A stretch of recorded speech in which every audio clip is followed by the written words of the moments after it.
All right, y'all. So we have another problem. So it says a charter boat leaves port on a heading of 60 degrees west of north or 60 degrees northwest for 12 nautical miles. So with that alone, we're going to go ahead and draw our first vector. And this vector is drawn so that it's quadrant bearing. So we know we are 60 degrees towards the west. So that's this direction.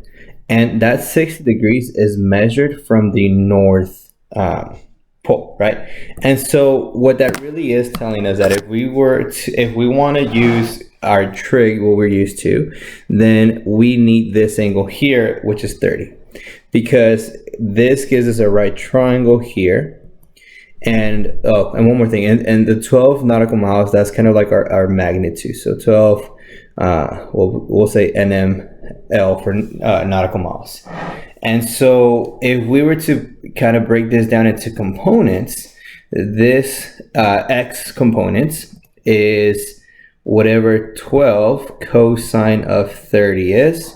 And then we'll talk about direction, positives and negatives in a bit. And then we have y is equal to 12 sine 30.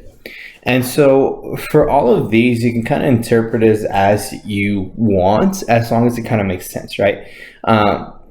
And so what we're going to do here is if I put this 12 cosine of 30 into my calculator, I get about 10.4. We'll have rounding error, but we'll see what we're doing. And then whatever y is, we'll see why y wants x in a bit.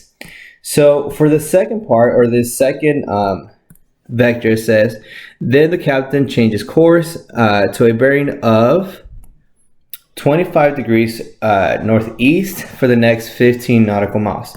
And so if I were to kind of make a second vector for this, it would says, so we're going 25 degrees northeast, so 25 degrees where it's measured this direction from the north, and then the magnitude is 15, right? And so once again, we need to figure out, okay, what are the components of this vector? And so if that angle right there is 25, that means this angle here is 65, and so my y component is 15 sine of 65, and my x component is going to be 15 cosine of 65.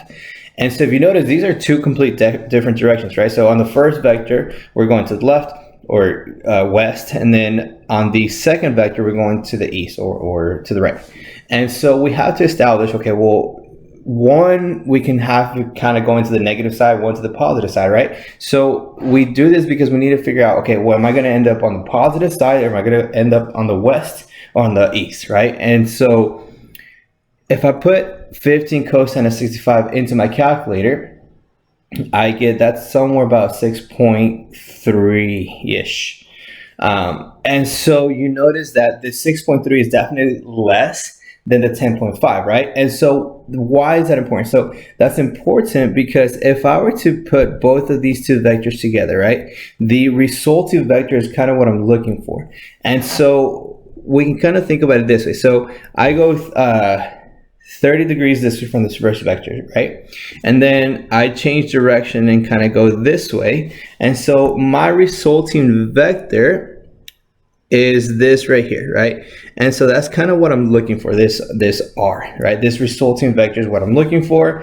I need some y components and some x components. And how do we find those?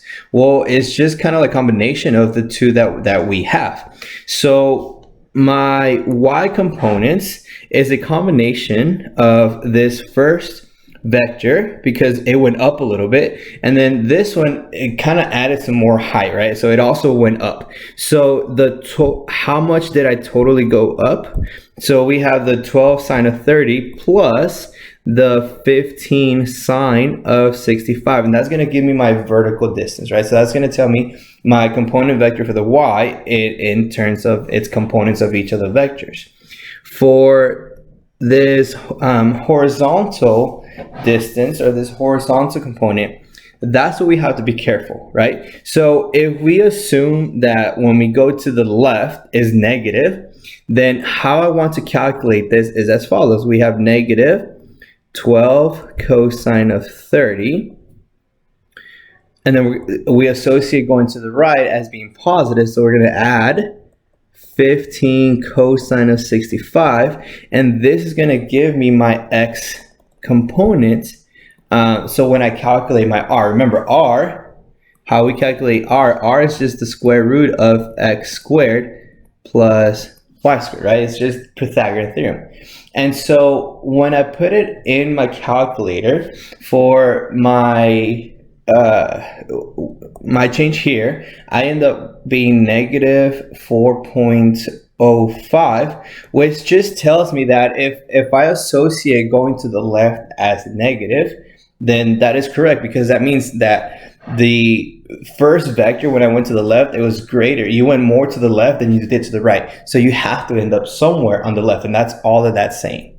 And then everything else you calculate exactly the same, right? So here my r is going to be about 20, well, give or take. So we have 20 nautical miles.